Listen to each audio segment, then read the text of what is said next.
Aparte de decirme 2 veces que debíamos viajar sin demora a Great Hall Inn, Poirot permaneció en silencio durante todo el camino a casa.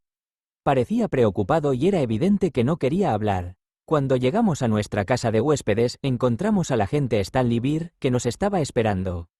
¿Qué pasa?, le preguntó Poirot. ¿Ha venido a hablar de la obra de arte que le envié? Disculpe, señor. Ah, ¿su escudo? No, eso estaba bien, señor. De hecho, Beer sacó un sobre del bolsillo y se lo entregó. Aquí encontrará la respuesta. Gracias, agente. Entonces debe de haber ocurrido algo, ¿no? Parece usted ansioso. Sí, señor. Hemos recibido una llamada en Scotland Yard de parte de un tal Ambrose Flowerday, médico de Great Hall Inn. Pide que el señor Catchpool acuda de inmediato. Dice que es necesaria su presencia en el pueblo. Poirot me miró y después se volvió hacia Stanley Beer. Teníamos intención de ir al pueblo de inmediato. ¿Sabe por qué razón desea ver a Catchpool el Dr. Flowerday? Me temo que sí. No es un asunto agradable, señor. Una mujer llamada Margaret Ernst ha sido atacada. Está agonizando. Oh, no, murmuré. Y dice que necesita ver al señor Catchpool antes de morir. Después de lo que me ha dicho el Dr. Flowerday, yo le aconsejaría que se dé prisa, señor.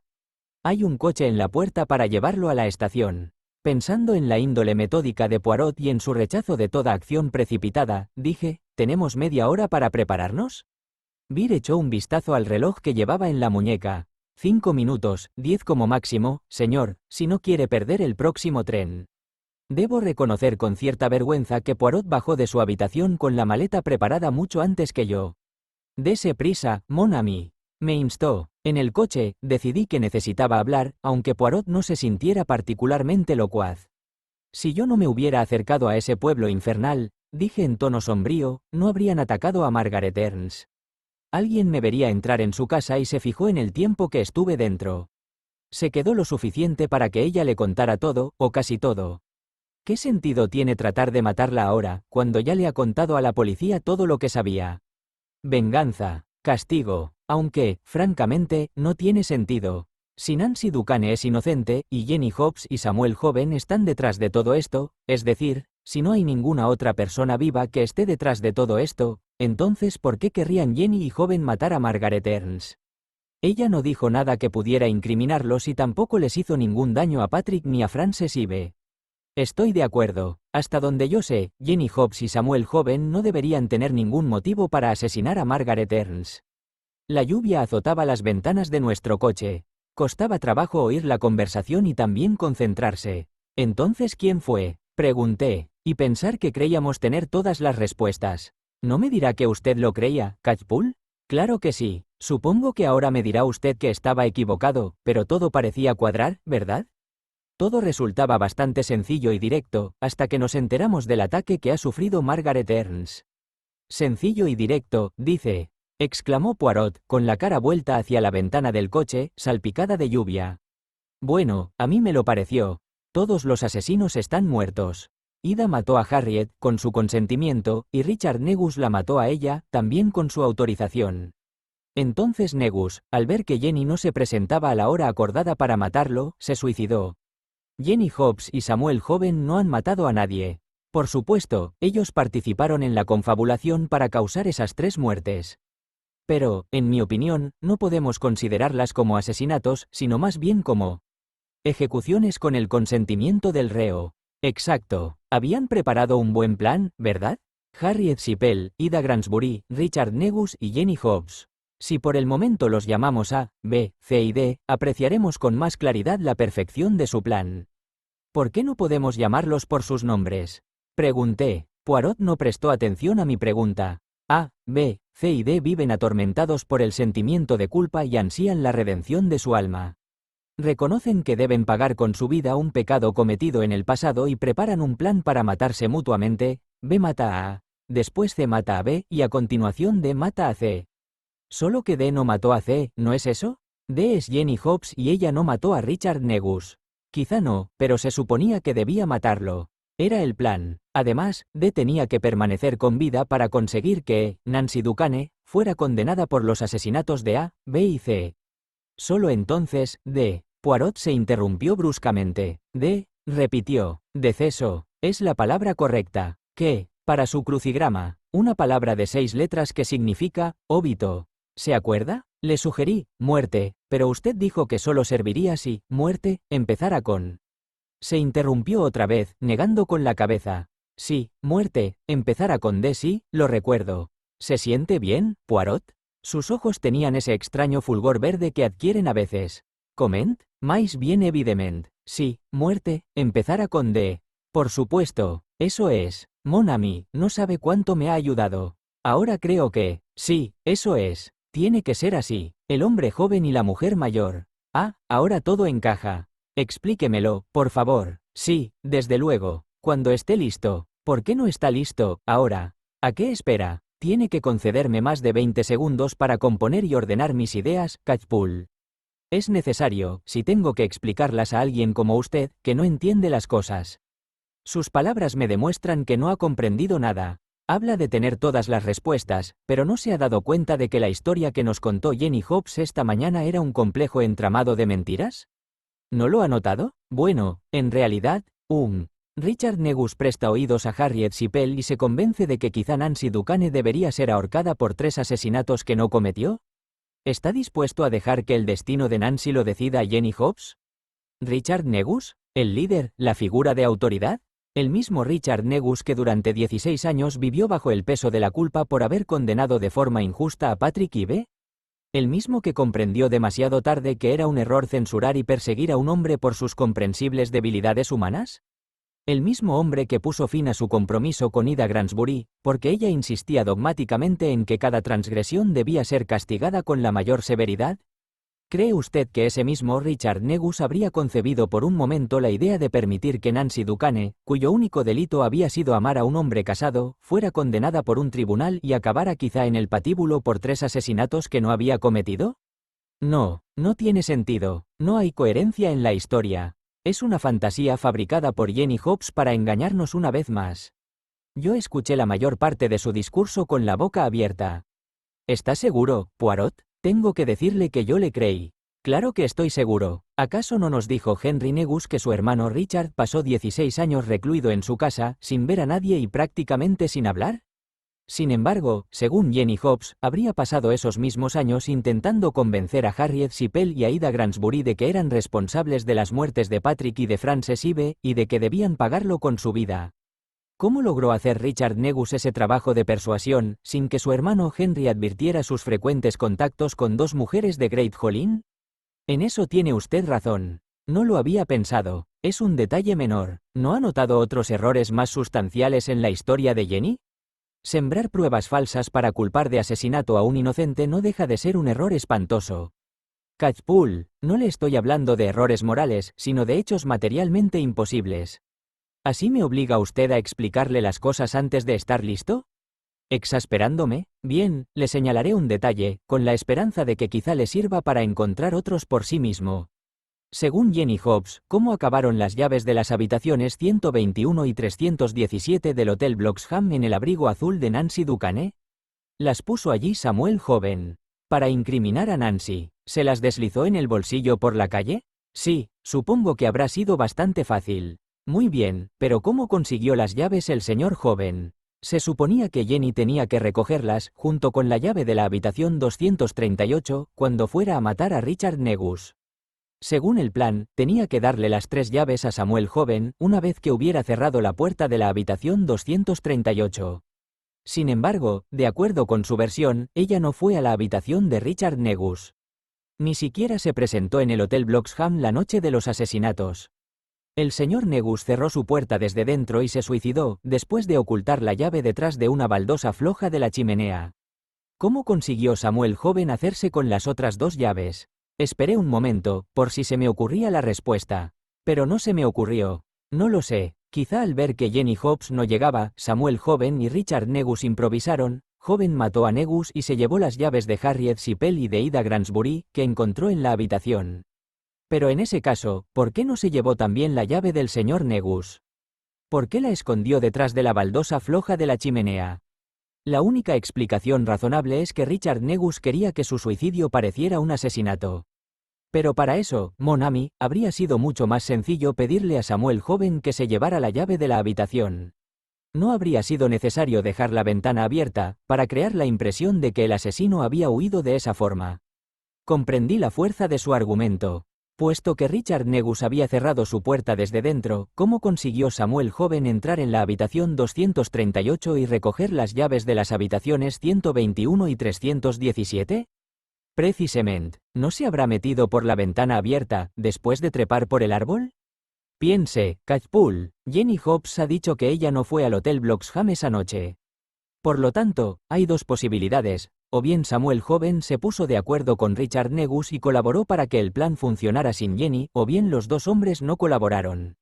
Si no hubo cooperación entre ellos, entonces ¿por qué iba a meterse el señor Joven por la ventana de la habitación del señor Negus, para llevarse las dos llaves?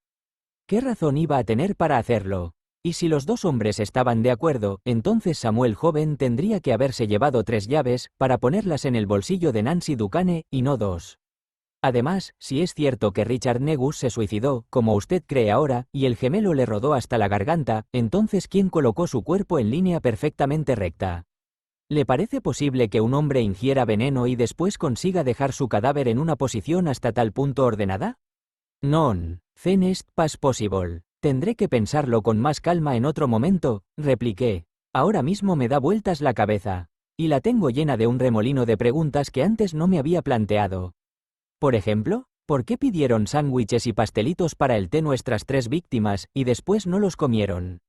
Y si no comieron lo que habían pedido, ¿por qué no estaban llenos los platos, en la habitación de Ida Granbury? ¿Qué pasó con la comida? Ah, ahora piensa usted como un auténtico detective. Hércules Poirot le está enseñando a utilizar la materia gris. ¿Usted ya había pensado en esa discrepancia respecto a la comida? Bien, Sir. Entonces, ¿por qué no le pedí a Jenny Hobbs que lo explicara, cuando le pregunté por otros muchos detalles que no encajaban? No lo hice, porque prefería que pensara que nos habíamos creído toda su historia. Por lo tanto, no podía hacerle una pregunta que ella no pudiera responder. Poirot, la cara de Samuel Joven. ¿Dónde, mon ami? No, no quiero decir que haya visto su cara, sino que... ¿Recuerda que la primera vez que habló con él, en el Pleasant, se había hecho un corte en la cara mientras se afeitaba? ¿Recuerda que tenía un tajo en una pequeña área afeitada de la mejilla, mientras que el resto de la cara estaba cubierto de barba de varios días? Poirot asintió. No podría ser que no se hubiera hecho el corte al afeitarse, sino al rozarse con la rama puntiaguda de un árbol. ¿Y si Samuel Joven se hizo una herida en la cara mientras trataba de entrar o de salir por la ventana abierta de la habitación 238? Él sabía que tendría que venir a vernos, para contarnos la mentira de que había visto a Nancy Ducane salir corriendo del hotel, y no quería que relacionáramos el misterioso corte en su mejilla con el árbol de la ventana de Richard Negus, de modo que se afeitó ese trozo de piel. Para que nosotros creyéramos que se había hecho un corte profundo nada más empezar a afeitarse y lo había dejado, dijo Poirot. Después, cuando me visitó en nuestra casa de huéspedes, ya no lucía barba de varios días, pero tenía la cara cubierta de cortes, para recordarme que era incapaz de afeitarse sin lacerarse la cara. Bien, si me lo creo, entonces supondré que todos los cortes que veo en su cara son heridas que se ha hecho él mismo mientras se afeitaba. ¿Por qué no lo dice con más entusiasmo? Pregunté. Porque es demasiado evidente. Yo llegué a esa misma conclusión hace más de 2 horas. Oh, me sentí desmoralizado. Espere un minuto. Si Samuel Joven se hirió la mejilla en el árbol de la ventana de Richard Negus, eso significa que quizá sea cierto que trepó hasta su habitación, se metió por la ventana abierta y consiguió las llaves de las habitaciones 121 y 317, ¿no es así? Ahora no tenemos tiempo de analizar lo que eso pueda significar, dijo Poirot con voz severa. Ya estamos llegando, y de su pregunta se desprende que no ha escuchado usted con suficiente atención. El doctor Ambrose Flowerday resultó ser un hombre alto y corpulento, de unos 50 años, con una mata de cabello oscuro que empezaba a encanecer en las sienes. Llevaba la camisa arrugada y con un botón de menos.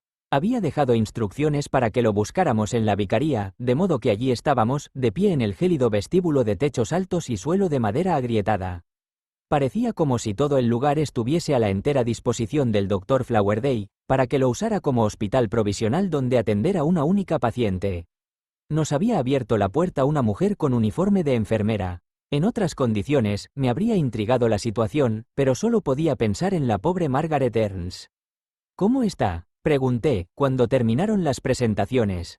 La expresión del doctor se crispó fugazmente en una mueca de angustia, pero enseguida se compuso. Solo me está permitido decir que se encuentra bien, dadas las circunstancias. ¿Quién se lo ha permitido? Preguntó Poirot. Margaret. Ha dicho que no tolerará declaraciones derrotistas. ¿Y es verdad lo que le ha pedido que diga? Tras una breve pausa, el doctor Flowerday hizo un leve asentimiento. La mayoría de las personas no sobrevivirían mucho tiempo después de un ataque como el que ha sufrido ella. Margaret es fuerte física y mentalmente. Fue una agresión tremenda, pero por todos los demonios, la mantendré con vida, aunque para ello tenga que morirme yo. ¿Qué le ocurrió? Dos canallas de la parte alta del pueblo vinieron al cementerio en plena noche y... Pues bien, hicieron cosas en la tumba de los Ibe que prefiero no repetir. Margaret los oyó, incluso mientras duerme está alerta. Oyó el ruido de un objeto metálico que golpeaba contra la piedra. Cuando salió corriendo para tratar de detenerlos, la atacaron con una pala que habían llevado. Les daba igual matarla. Eso fue lo que pudo comprobar la policía local cuando los arrestó unas horas más tarde. Discúlpeme, doctor, dijo Poirot. ¿Se sabe quién le hizo esto a la señora Ernst? Los dos canallas que usted menciona. ¿Han confesado? Y encima estaban orgullosos, respondió el doctor con los dientes apretados. ¿Entonces están arrestados? Sí, claro. Los tiene la policía. ¿Quiénes son? Pregunté. Frederick y Tobias Cluton, padre e hijo. Dos borrachos inútiles. Me pregunté si el hijo sería el chiquillo inútil que había visto bebiendo con Stockley en el King's Head.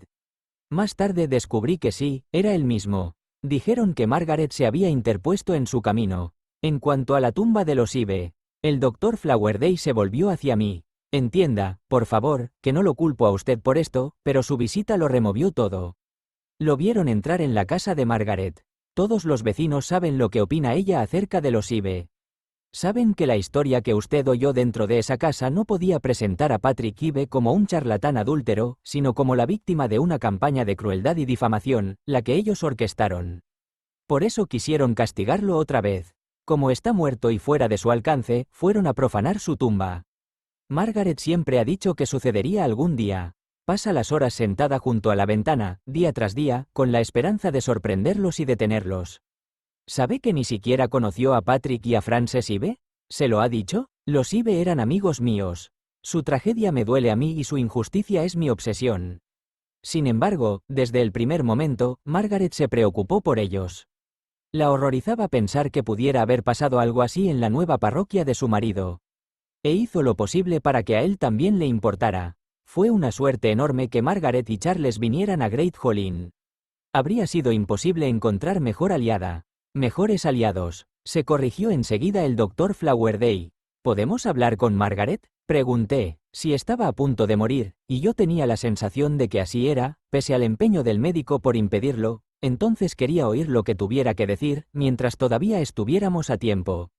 Por supuesto, contestó Ambrose Flowerday. Se pondría furiosa conmigo si no lo llevara a verla.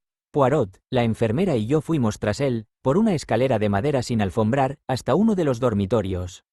Intenté no dejar traslucir mi desagradable impresión al ver las vendas, la sangre y los verdugones azules y morados que cubrían la cara de Margaret Ernst. Sentí que se me llenaban los ojos de lágrimas. ¿Están aquí, Ambrose? Preguntó ella. Sí, bonjour, Madame Ernst. Mi nombre es Hércules Poirot.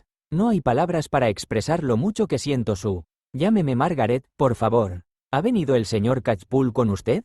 Sí, estoy aquí, conseguí articular. El hecho de que un hombre, cualquier hombre, fuera capaz de hacerle tanto daño a una mujer estaba más allá de mi capacidad de comprensión. No habían sido seres humanos quienes la habían atacado, sino auténticas bestias. Monstruos. ¿Están intentando buscar expresiones amables que no me alarmen? Preguntó Margaret. Tengo los ojos cerrados por la hinchazón y por eso no puedo verles las caras. Supongo que Ambrose les habrá dicho que estoy al borde de la muerte.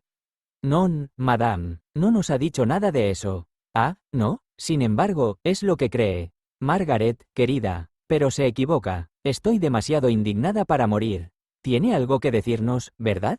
Preguntó Poirot. Un ruido extraño salió de la garganta de Margaret que me pareció levemente burlón. Sí, en efecto. Pero esperaba que no me lo preguntaran tan pronto, ni con tanta urgencia, como si tuviéramos una prisa espantosa, como si mi próximo aliento pudiera ser el último.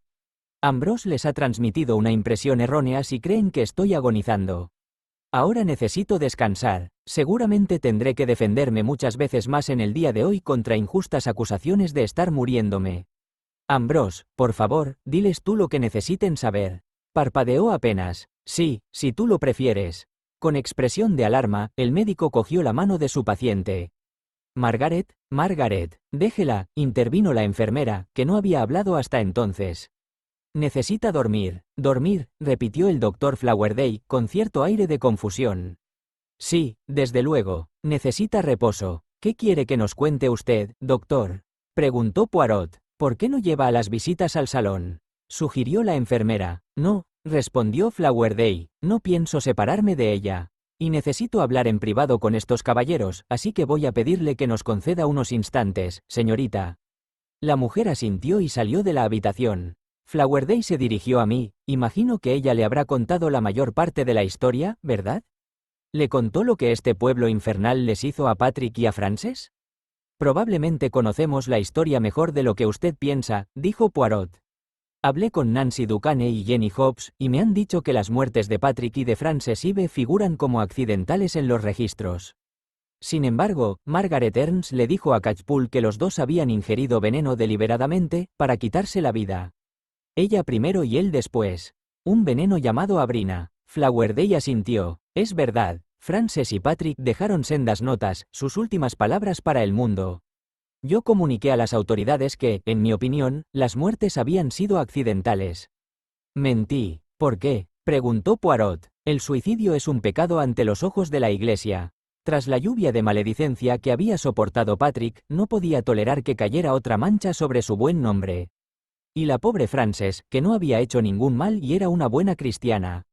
Oui, je comprends. Además, había varias personas que se habrían regocijado infinitamente de haber sabido que sus acciones habían empujado a los Ive al suicidio.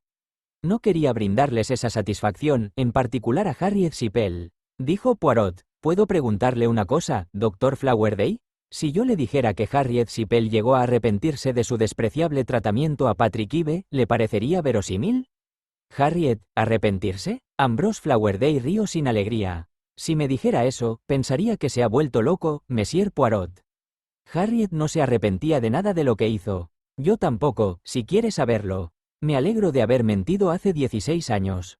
Lo volvería a hacer. Le diré una cosa, la campaña dirigida por Harriet Sipel e Ida Gransbury contra Patrick Ive fue maligna. No hay otra palabra para describirla. A un hombre culto como usted le resultará familiar la tempestad. El infierno está vacío, y todos los demonios están aquí, completó la cita Poirot. Así es. Después, el doctor Flowerday se volvió hacia mí. Por esa razón, Margaret no quería que usted hablara conmigo, señor Catchpool. Ella también se alegra de que hayamos mentido por el buen nombre de Patrick y de Frances, pero es más precavida que yo.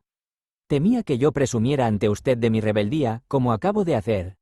Sonrió con tristeza. Sé que ahora tendré que aceptar las consecuencias. Perderé la licencia para ejercer la medicina y posiblemente mi libertad. Tal vez lo merezco, ya que mi mentira mató a Charles. ¿El marido de Margaret? Dije yo. El médico asintió. A Margaret y a mí no nos importaba que la gente susurrara y nos llamara mentirosos cuando íbamos por la calle, pero a Charles le preocupaba muchísimo. Su salud se resintió. Si yo hubiera estado menos empeñado en combatir el mal en este pueblo, quizá Charles aún estaría vivo. ¿Dónde están las notas que dejaron los Ive antes de suicidarse? Preguntó Poirot. No lo sé, se las di a Margaret hace 16 años. Nunca le he preguntado qué hizo con ellas. Las quemé, Margaret. Ambrose Flowerday acudió presuroso a su lado. Estás despierta. Recuerdo cada palabra de las dos notas. Me pareció importante recordarlas y me aseguré de que así fuera. Margaret, debes descansar. Hablar te agota. Patrick pedía en su nota que le dijéramos a Nancy que la amaba y que siempre la amaría. Yo no se lo dije. ¿Cómo habría podido decírselo, sin revelar que Ambrose había mentido a las autoridades sobre la causa de su muerte?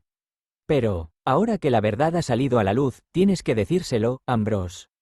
Cuéntale lo que escribió Patrick. Se lo contaré, no te preocupes, Margaret. Yo me ocuparé de todo. Me preocupo, sí. ¿No les has dicho nada a Monsieur Poirot y al señor Catchpool acerca de las amenazas de Harriet después del funeral de Patrick y Frances? Cuéntaselo ahora. Se le cerraron los ojos y, al cabo de unos segundos, se quedó profundamente dormida.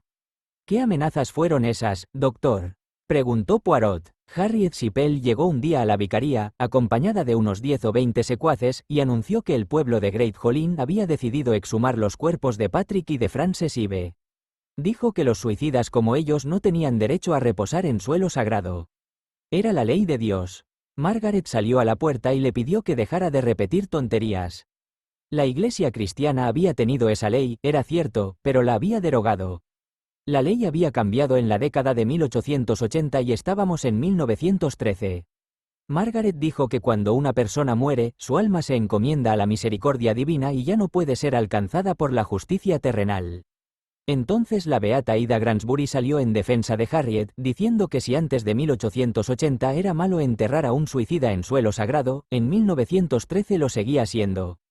Dios no cambia de idea sobre lo que constituye una conducta aceptable. Al ver que su novia se encarnizaba de esa manera con unos muertos, Richard Negus puso fin a su compromiso con esa arpía despiadada y se marchó a Devon. Fue la mejor decisión de toda su vida. ¿Dónde consiguieron Frances y Patrick Ive la abrina que utilizaron para suicidarse? Preguntó Poirot. Ambrose Flowerday pareció sorprendido. No me esperaba esa pregunta. ¿Por qué lo dice? Porque quiero saber si la tenía usted. Sí, así es. El doctor hizo una mueca de dolor. Frances la robó de mi casa. Trabajé varios años en los trópicos y, a mi regreso, me traje 2 ampollas del veneno. Yo era joven entonces, pero tenía pensado utilizarlo yo mismo más adelante, si era necesario, en caso de enfermedad dolorosa e incurable. Había presenciado la agonía de varios de mis pacientes y quería ahorrarme ese mal trago.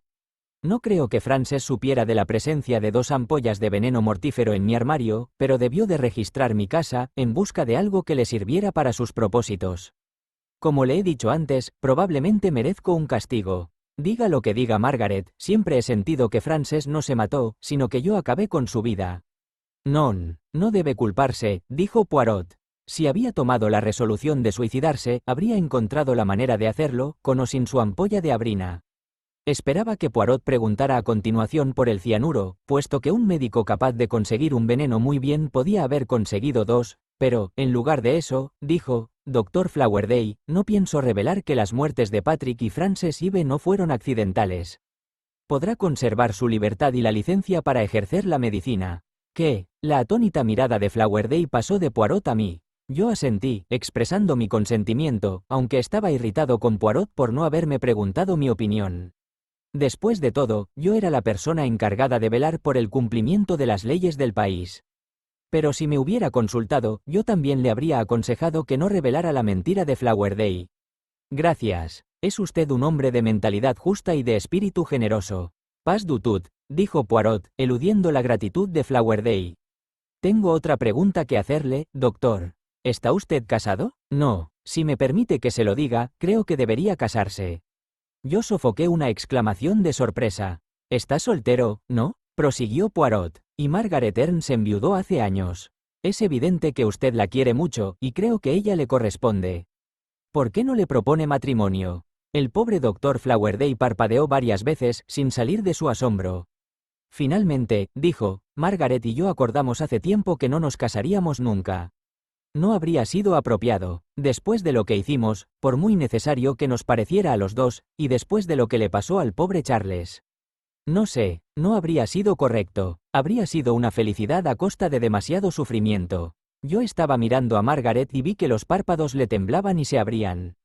Sufrimiento más que suficiente, dijo ella con voz débil. Flowerday se tapó la boca con el puño cerrado. Oh, Margaret, imploró. ¿Qué sentido tendrá todo sin ti? Poirot se puso de pie. Doctor, dijo, en su tono más riguroso, la señora Ernst opina que sobrevivirá.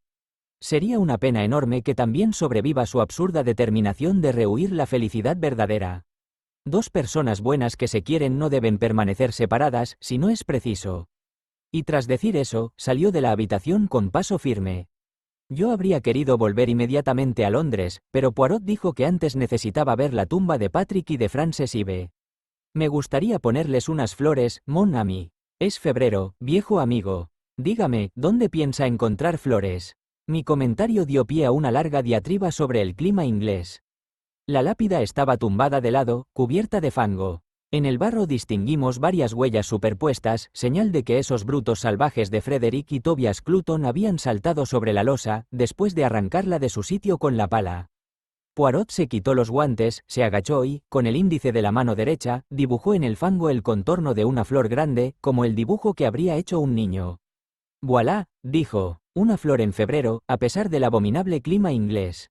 Poirot se ha manchado el dedo de barro. «Gui, ¿por qué se sorprende? Ni siquiera el afamado Hércules Poirot puede crear una flor en el barro sin ensuciarse las manos. Pero la tierra se quita, no se preocupe. Además, siempre estará la manicura». «Por supuesto», sonreí yo. «Me alegra que se lo tome con tanta calma». Poirot había sacado un pañuelo. Lo estuve observando, fascinado, mientras él limpiaba las huellas que afeaban la lápida. Se balanceaba adelante y atrás, jadeando y resoplando, y una o dos veces estuvo a punto de perder el equilibrio. «Ya está», declaró. «C'est mieux. Sí, está mucho mejor». Frunció el ceño y bajó la mirada al suelo. «Hay espectáculos tan deprimentes que uno desearía no haberlos visto nunca», dijo en voz baja. «Confiemos en que Patrick y Frances Ive puedan descansar juntos». La palabra, juntos, fue la chispa. Me trajo a la mente otra palabra, separados. Mi cara debió de traslucir mi conmoción. «¿Catchpool? ¿Le pasa algo? ¿Qué tiene? Juntos, separados». Patrick Ive había estado enamorado de Nancy Ducane, pero, tras su muerte, compartía la tumba con quien había sido en vida su legítima esposa, Frances. ¿Descansaría su alma en paz o se consumiría de amor por Nancy? ¿También lo estaría pensando Nancy? Después de amar tanto a Patrick, ¿desearía ella que los muertos pudieran hablar con los vivos? Cualquiera que haya amado y perdido a una persona muy querida debe desear que... «Catchpool, dígame qué está pensando, debo saberlo». «Poirot, se me acaba de ocurrir la idea más peregrina. Deje que se la cuente rápidamente, para que pueda decirme que estoy loco». Seguí farfullando con mucho entusiasmo, hasta que lo hubo escuchado todo. «Estoy equivocado, por supuesto», dije, para terminar. «Oh, no, no, no, no, mon ami, no se equivoca». Abrió la boca asombrado. «Por supuesto, ¿cómo es posible que no lo viera? Mon Dieu, ¿se da cuenta de lo que significa? ¿Ve la conclusión a la que forzosamente debemos llegar? No, lo siento, pero no la veo». «Ah, Domas. Por todos los demonios, Poirot. No es justo que me haga contarle mi idea y usted se reserve la suya. Ahora no hay tiempo para discusiones. Tenemos que volver cuanto antes a Londres, donde usted recogerá la ropa y los efectos personales de Harriet Sipel y de Ida Granbury». «¿Qué?», pregunté confuso, sin dar crédito a mis oídos. «Oui, el señor Negus ya ha tenido quien fuera a recoger sus pertenencias, su hermano, como recordará usted». «Sí, pero, no discuta, Catchpool. Le llevará muy poco tiempo guardar la ropa de las dos señoras en las maletas que encontrará en sus habitaciones». «Ah, ahora lo veo. Por fin lo veo todo con claridad. Todas las soluciones a todos los pequeños enigmas están en su sitio. Es un poco como un crucigrama, ¿sabe? Por favor, no haga esa comparación», exclamé. «Va a lograr enemistarme con mi pasatiempo favorito si lo compara con este caso. Solamente cuando vemos todas las respuestas juntas, podemos saber con seguridad que estamos en lo cierto», prosiguió Poirot, sin prestar atención a mi comentario. «Hasta entonces, mientras faltan todavía algunas respuestas, podemos descubrir que un detalle que parecía encajar en realidad no encaja en absoluto. En ese caso, puede considerar que yo soy un crucigrama en blanco, sin ninguna palabra escrita», dije. «No por mucho tiempo, amigo mío, no por mucho tiempo. Poirot necesitará por última vez el comedor del Hotel Bloxham.